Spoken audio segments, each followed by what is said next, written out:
ସାଙ୍ଗମାନେ ଆଜି ନିଜ ଜୀବନକୁ ବାଜି ଲଗେଇକି ମୁଁ ପ୍ରବଳ ଗାଳି ଖାଇଲି। ତ ସାଙ୍ଗମାନେ ଆଜିର ଷ୍ଟୋରି ଥିଲା କିଛି ଏମିତି। ରାତି ପାହିଲା ଅଷ୍ଟମୀ।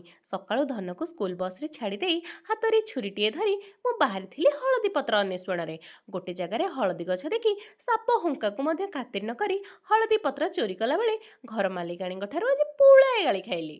ଗାଳି ଖାଇ ଘରକୁ ଫେରିବା ବାଟରେ ଆଉ ଜଣେ ହୃଦୟବାନ ଭାଉଜ ତାଙ୍କ ସୁନ୍ଦର ଗାର୍ଡେନରୁ ଆମକୁ କିଛି ହଳଦୀ ପତ୍ର ଦେଇଦେଲେ। ତାପରେ ଧନକୁ ସ୍କୁଲରୁ ଆଣି ଦୁଇପହର ରୋଷେଇ ସାରିଦେଇ ବିରି ଚାଉଳକୁ ଧୋଇ ଧାଇ ଭଲସେ ଗ୍ରାଇଣ୍ଡିଙ୍ଗ କରିଦେଇଥିଲି। ତାପରେ ଗୋଳଣିକୁ ଗୋଲ ଗୋଲ ଘୁମେଇ ତା ସହିତ ଟିକେ ବ୍ରେକ୍ ଡ୍ୟାନ୍ସ କରିଦେଲି ଆଉ। ଧନ ମୋର ଏପଟେ ନଡ଼ିଆକୁ ନଙ୍ଗା କରିଦେଇ ନଡ଼ିଆର ମୁଣ୍ଡ ଫଟେଇ ଦେଲା। ତାପରେ ନଡ଼ିଆର ରକ୍ତ ସବୁକୁ ତାଟିଆରେ କଲେକ୍ଟ କରିଦେଲା। ଆଉ ମୁଁ ତାପରେ ନଡ଼ିଆର ପ୍ରତିଟି ବଡି ପାର୍ଟସକୁ ପିସ୍ ପିସ୍ କରି କାଟିଦେଇ ଗ୍ରାଇଣ୍ଡିଙ୍ଗ ଜାରରେ ଭରି କରି ନଡ଼ିଆର କିମା ବନେଇଦେଲି। କ୍ରମାନ୍ୱୟରେ ଗୁଡ଼ର ପାଳି ମଧ୍ୟ ଆସିଲା।